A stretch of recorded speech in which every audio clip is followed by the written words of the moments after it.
이준석 의원, 예. 이준석 의원의 영향력이 어느 정도 될지는 의견이 좀 엇갈립니다. 지난번 대선의 표차가 0.73%였지 않습니까? 만약 그걸 그대로 이제 산술적으로 대비하면 1에서 3%면은 대세를 좌지우지 당락을 의지하는 표가 될 수도 있겠다고 생각은 합니다만은 독자 출마하면 무조건 우리 표를 잠식하니까 독자 출마하면 우리한테 손해다라고 단정할 수는 없고, 그럼에도 불구하고 초박빙 선거가 된다면은 그래도 저쪽 가는 것보다는 기왕 출마를 안 한다고 하자면 우리 쪽이 낫다고 생각을 하더라도, 만약에 얼마 안 되는 표를 가져오는데 우리가 많은 대가를 치러야 된다. 그 과정에서 우리 내부에 또 분열이 생겨버린다든지. 그래 되면은 이건 산술적으로 손해일 수도 있는 거죠. 한동훈 전 대표의 활동 재개 소식도 들려오고 있습니다. 경선 경쟁력이 있다고 보십니까? 경선 경쟁력이 많이 낮죠. 그런데 지금 우리 당내 분위기는 굉장히 좀 부정적이죠. 많은 우리 당원들이나 또 지지자들, 또 탄핵 반대하는 여론, 또 거리에 나가서 그 집회에 참여하는 이런 여론들이 지금 제일 원망하고 있는, 구체적으로 딱 개인을 딱 두 사람을 이야기한다면 한동훈 대표하고 최상목 대행이에요. 그분들 이야기 들어보면은 한동훈 대표가 그때 지지 안 했으면은, 찬성 안 했으면은 탄핵 소추가 안 됐었다. 이준석 의원, 예. 이준석 의원의 영향력이 어느 정도 될지는 의견이 좀 엇갈립니다. 예. 최근 여론조사에서 이 의원 지지율이 1에서 3% 정도로 머무르고 있다고 합니다. 예. 이 정도면 여당 입장에서 완주해도 대세에 큰 영향이 없을 인물이라고 좀 봐야 할까요? 지난번 대선의 표차가 0.73%였지 않습니까? 만약 그걸 그대로 이제 산술적으로 대비하면 1에서 3%면은 대세를 좌지우지 당락을 의지하는 표가 될 수도 있겠다고 생각은 합니다만은, 지난번처럼 그런 진짜 초박빙의 선거가 될지, 또는 어느 정도 또 격차가 있는 선거가 될지는 또 변수고, 또 하나는 그게 그 박빙의 승부가 돼서 1% 내지 3%의 표도 어느 쪽으로 가느냐에 따라서 당락에 영향을 준다고 가정을 하더라도, 이준석 대표가 독자 출마했을 때 국민의힘 쪽의 표를 잠식할 거냐, 민주당 표를 잠식할 거냐는 또 다른 문제라고 생각이 들어요. 우리 당 대표하다가 강제로 이제 출당됐을 그 시기를 놓고 보면은 우리 당 표를 잠식할 가능성이 많죠. 그때는 이준석 대표나 그 지지층들이 우리 당 표에 좀 더 가까웠어요. 우리 당 쪽이지만 우리 당에 대해서 실망하고 배신감을 느끼는 그런 표에 가까웠는데, 그 뒤에 이제 개혁신당 만들고 독자 출마하고 원내 진입해가지고 그 정치적 노선을 잡아가는 과정에서 이게 상당히 좀 변했다고 봅니다. 그 뒤에는 계속 범야권이었고 민주당과 연대했고, 이준석 대표나 개혁신당이, 그리고 탄핵 또 그 특검 다 그냥 또 각종 법안 민주당하고 계속 활동을 손을 잡고 해 왔거든요. 그 과정에서 이준석 대표의 노선이나 그 지지자들의 노선도 그쪽으로 상당히 이미 가까워졌다고 봅니다. 동질화 거의 많이 됐다고 보고, 여론조사에서도 탄핵 찬성 쪽 여론이 개혁신당 쪽이 압도적으로 높습니다. 개혁신당 지지자들이. 그 사람들이 윤석열 대통령이 탄핵이 돼가지고 조기 대선을 치른다고 가정했을 때 다른 변동이 없다고 한다면 어느 쪽을 찍을 것이냐 보면은, 지금 현재로서는 우리 쪽을 과연 찍을까? 오히려 이재명 대표 쪽을 찍을 가능성이 많지 않을까? 그러니까 이준석 대표가 독자 출마 안 한다고 가정하면은 어느 쪽인가를 찍어야 된다고 생각하면 그쪽 표를 찍을 가능성도 충분히 많기 때문에,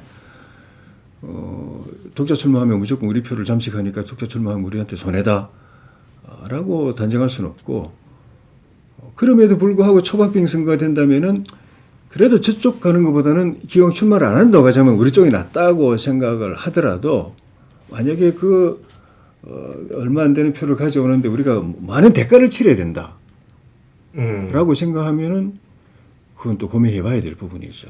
그러니까 승산에 영향을 미칠 인물이긴 한데 예. 이 최대 3% 정도 잡았을 때 예.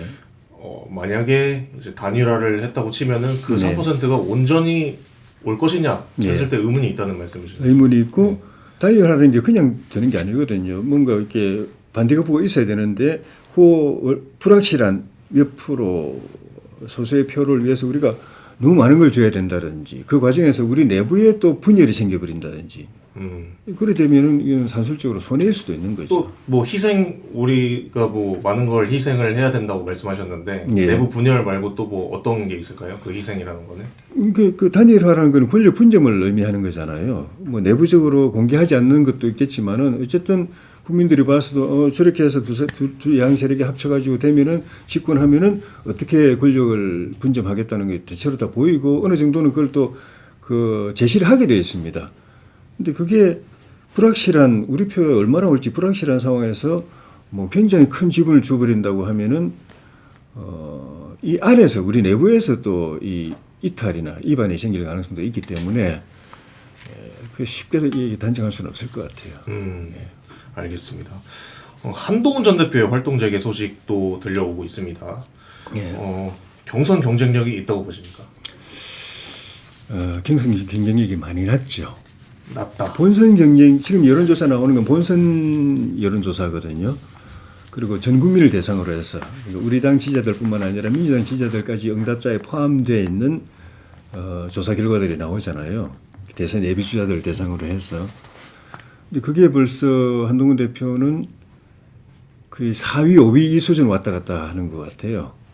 4위, 5위로 나오는 게 이제 많은데 거기에는 민주당 지지자들도 응답자에 포함되어 있는데도 불구하고 그런데 근데 경선은 물론 이제 그 프로테이지가 이제 국민 또 당원이 나눠지지만은 당원 비중이 굉장히 크고 분위기상 또 우리 당내 경쟁이기 때문에 당이 주도적인 역할을 하고 그 민심은 보조적인 역할을 한다고 봐야 됩니다. 그런데 지금 우리 당내 분위기는 굉장히 좀 부정적이죠. 많은 우리 당원들이나 또 지지자들 또 탄핵 반대 하는 여론 또 거리에 나가서 그 집회에 참여하는 이런 여론들이 지금 제일 원망하고 있는 구체적으로 딱 그 개인을 딱 두 사람을 이야기한다면 한동훈 대표하고 최상목 대행이에요. 그분들 이야기 들어보면은 한동훈 대표가 그때 지지 안 했으면은 찬성 안 했으면은 탄핵 소추가 안 됐었다. 이런 일이 없었다. 그리고 탄핵 소추가 됐지만 또 최상목 한덕수 대행이 추가 재판관 임명을 안 했지 않습니까? 그래서 민주당에 의해서 탄핵이 됐는데 최상목 대행이 임명을 해버렸지 않습니까?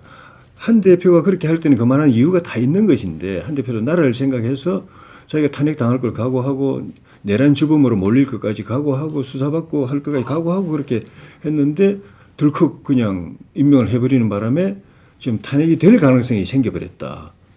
그래서 지금 그 생업에 종사해야 될 국민들이 이 추운 겨울에 이 혹한 속에 거리에 나가야 되는 상황이 되어버렸다 하고 두 사람에 대한 원망이 굉장히 많은 걸 제가 지금 듣고 있습니다. 그러니까 뭐 최상목 대행이야 뭐 이렇게 선출직은 아니니까 이제 한 대표는 경선에도 나와야 되고 앞으로도 또 이제 정치를 오래 해야 될 분인데 또 우리 당 안에서 범보수 우파 진영 안에서 해야 될 분인데 굉장한 핸디캡이죠 지금. 그래서 경선이 되더라도 저는 개인적으로는 경선에 나오는 것도 괜찮다. 앞으로 이제 10년 이상 10년 20년 정치 세월이 남은 미래 우리 그 기대주기 때문에. 이런 기회에 또 나와서 경험하고 자신을 검증하고 민심을 또 한번 또 그 체감해보고 하는 것들이 필요하다고 생각하고 그렇게 또 우리 당의 경쟁에도 그 활력이 되죠.